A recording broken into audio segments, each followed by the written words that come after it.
Hello and welcome to New Zealand Sports Radio. And yes, we're getting around all of the Mitre 10 Cup provinces ahead of the season, chatting to the coaches to see how they have been travelling in this unprecedented season, as I'm sure you all have heard said so many times.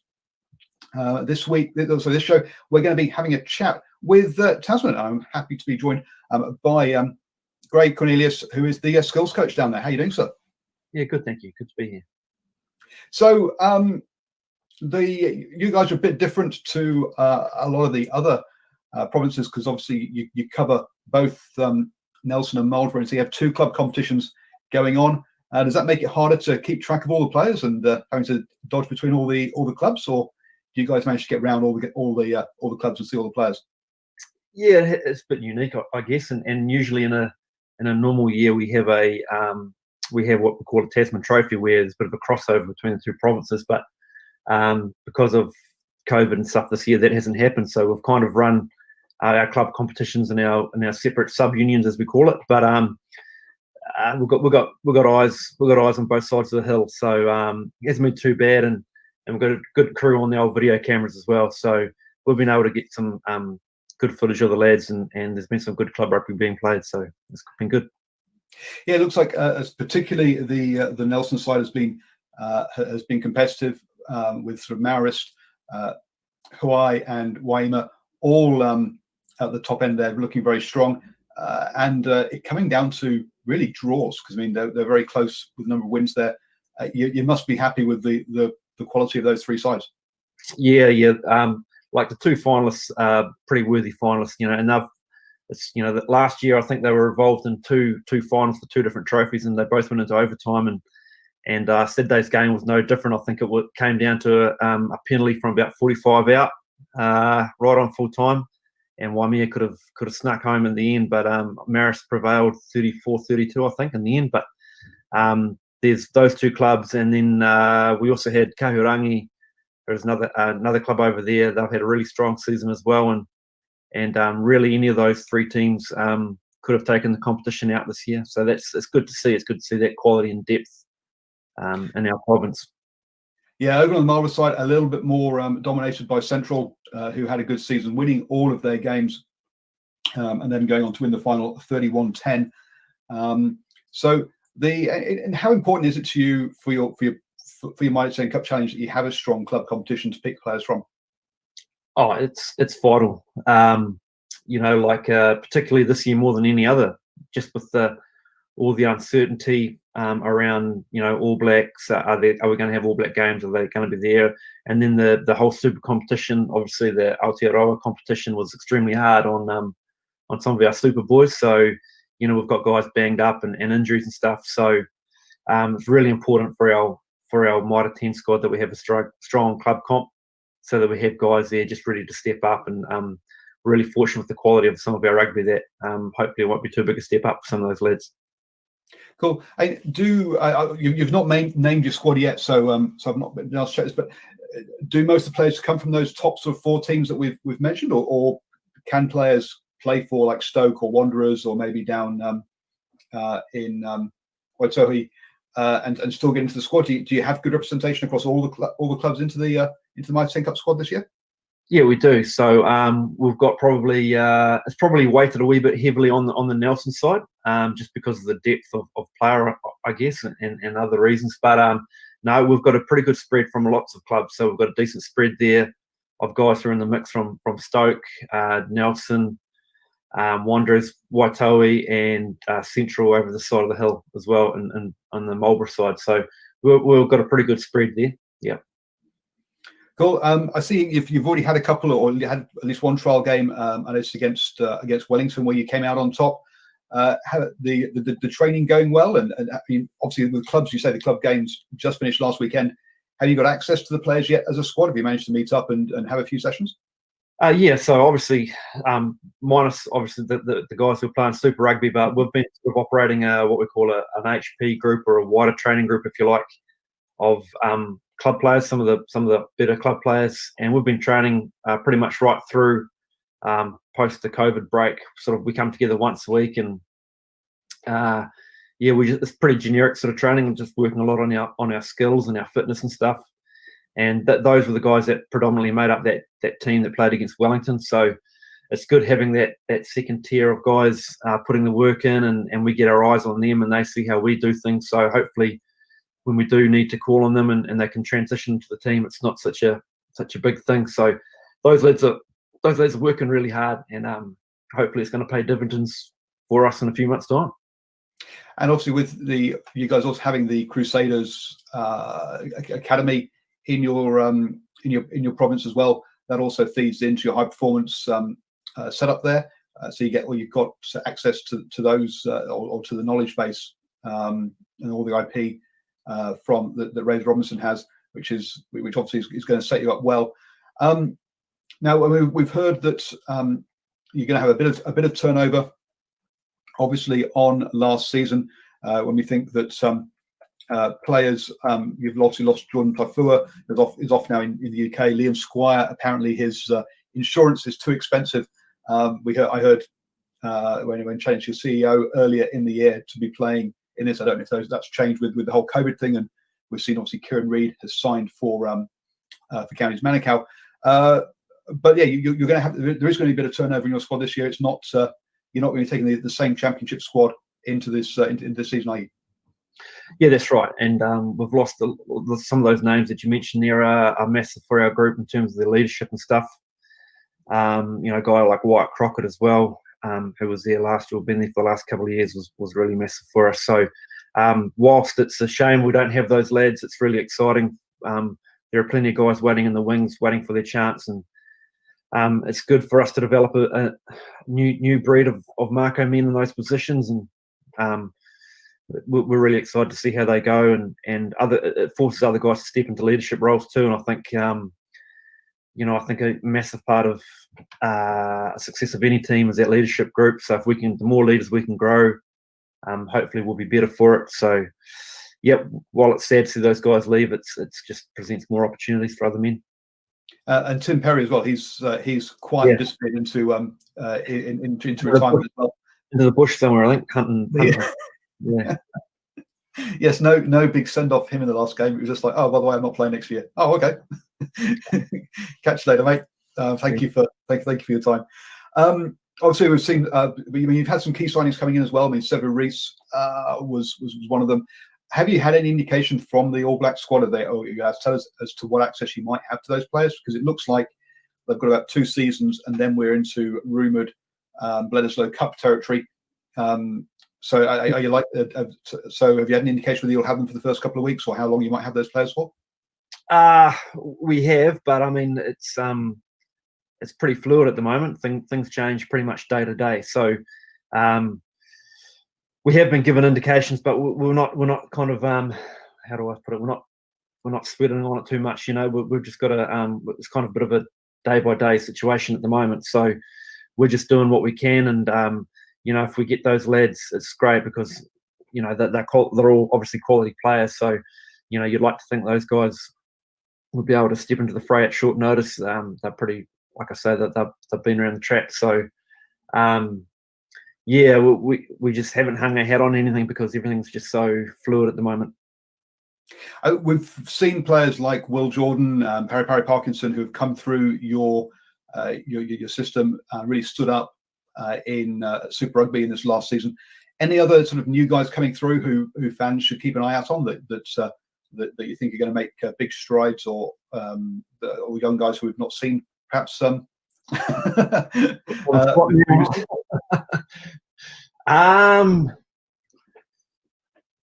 Oh no! Look, I wouldn't. I'd loathe to single somebody, 1 or 2 guys out. Like I'm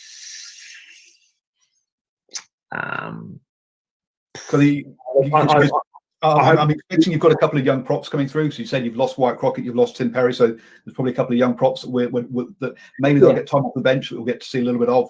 That might be names we won't recognise. Yeah, so we've got guys there who have been in and amongst our setup for the last couple of years, and as you say, with guys moving on, there's opportunities for a guy like Ryan Coxon, who's had a bit of super experience, but he's been with us for a while now, and it's a real good chance for him to step up. So he's just coming back from a thumb injury. So hopefully he'll be ready to go sort of in the early rounds. Similarly, in the front row, guys like Isaac Salmon, again, similar situation. He's been in our environment now for a few years, local lad, and just with that retirement of other guys, hopefully he gets a shot. And in the back row, a guy like Jacob Norris, he's had a bit of time in Super Rugby, just in wider training squads, and again with the retirement of some of those older lads, he'll get a bit more footy. So that's probably a few guys that we're hoping are able to step up. And then out in the backs, a guy like Tuli Paya, who came on massive strides for us last year, and he's been down the Crusaders this season, so he's back and he's pretty keen and fresh, and he's looked like he's learned a lot down the Crusaders. So hopefully he can bring that same energy to us and get some regular game time. So these are a few. Yeah. It's kind of, you talk about someone like Paya who went down. I think he probably had 2 games, maybe 3 with the Crusaders down there. I don't know how much time he got back to come back to club competition, but he will have had actually very little rugby under his, perhaps very little playing time under his belt. Maybe even coming a little bit rusty as having not had much rugby compared to some of the club guys. Is that sometimes a bit of a problem for some of the younger guys who are kind of fringe players? Is getting enough game time for them to develop? Yeah, yes and no. I guess it's a double-edged sword. You know that he's come back to us this week, and he's jumping out of his skin. So he's really keen to get involved, and he's in good nick. He's not too beat up. So look, I think a guy like that will be ready to go. But yeah, it is getting that balancing act between not enough footy and too much. But it's a bit of an individual thing, I think, and certainly for Tully's situation, I don't think that would be a case. But maybe if it was a big guy up front who hasn't had too much footy, you know, I know those guys like game time under their belts. So bit of an individual thing, I'd suggest. Yeah, it's sort of like Quinton Strange coming back. Obviously, he was restricted by injury, so hasn't perhaps had that much rugby, but he'll be fresh. Paraguay Punk's really good time there. Then you got Blackadder, Frizzell, Havili. Again, all 3 guys who've been getting game time, and as with the last couple of seasons, you guys have got a stacked squad full of super experience, who's looking good. So obviously, last season you managed to finally get the championship after making 3 finals before that. I guess anything less than a final again, and that's got to be what you'd measure yourself as success is at least making the final again this year. Oh, absolutely. Like, I'm sure we're no different to every other team in the competition. You know, we want to go out there and win that trophy, win that cup again. So, you know, we've obviously got pretty high standards that we're set on ourselves, but we know that it's going to be a lot. We know what it took last year, a lot of hard work, wee bit of luck here and there, but predominantly just working hard. So we're going to have to do the same again. And yeah, it's exciting times. We just hope they're able to get some crowds in and have a similar sort of competition to what we had last year. Yeah, as far as number of games go, obviously it's the same size competition. It's still 10 weeks plus semi-finals plus finals, so it's not been restricted in that point of view, which is good. Also, still no storm weeks again this year, similar to last year. So, I mean, from a structure of point of view, your preparation is pretty much similar to last year or normal seasons, in the fact that you've got the same number of games, same number of sort of managing player workloads, etc. Unlike the club or the Super Rugby, which has been a bit condensed. In fact, all your normal stuff. It is the full length season. Lots of hard work and lots of fun ahead of you. Yeah, I think that's right. A lot of fun too. You know, that's a pretty important ingredient, and that's why.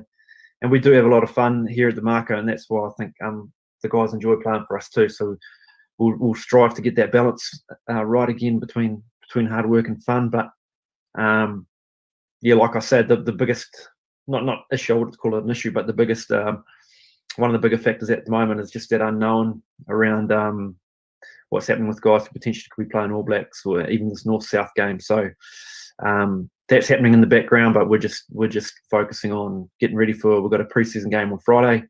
So we'll what's happening on the grass, and then hopefully we're into it against counties in a couple of weeks' time.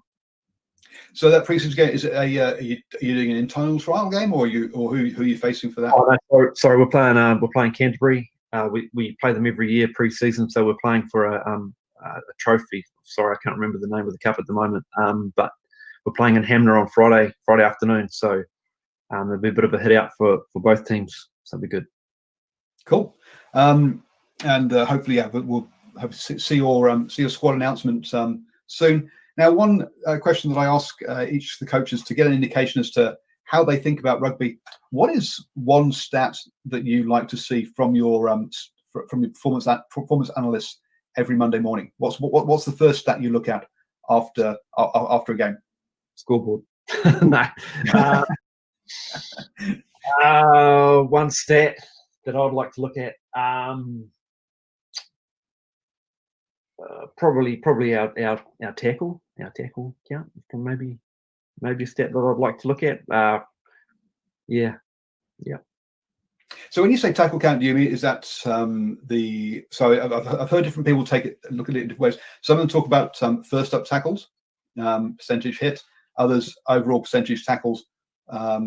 You're talking about the volume of tackles or percentage of successful tackles? Oh, probably a bit of both.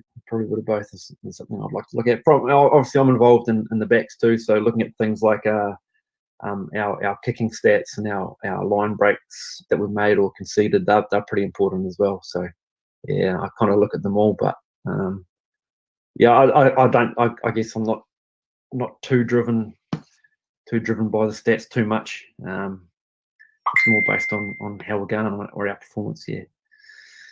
Well, thank you very much for that. I say that just gives me an idea as to how different coaches approach it, as to whether they're more do they look at their tactics. I wasn't quite prepared for that one, mate. So sorry about that. It's all make people think on their feet a little bit. So thank you very much for your time there, and good luck with the season. Looking forward to catching up with you when you do travel further up north. Sorry, my travel budget does not cover coming down to Tasman, unfortunately, to see the games. But hopefully, I'll chat with you. Beautiful part of the world. Sorry, it's a beautiful part of the world you're missing out on. Yes, I'm sorry. Yeah, but when we get the $1 million sponsors, then we'll come down and come visit you. But thank you very much for your time. Don't forget, everyone, to like our Facebook page, New Zealand Sports Radio. I'll be getting around all of the Mitre 10 Cup provinces as we build towards the tournament.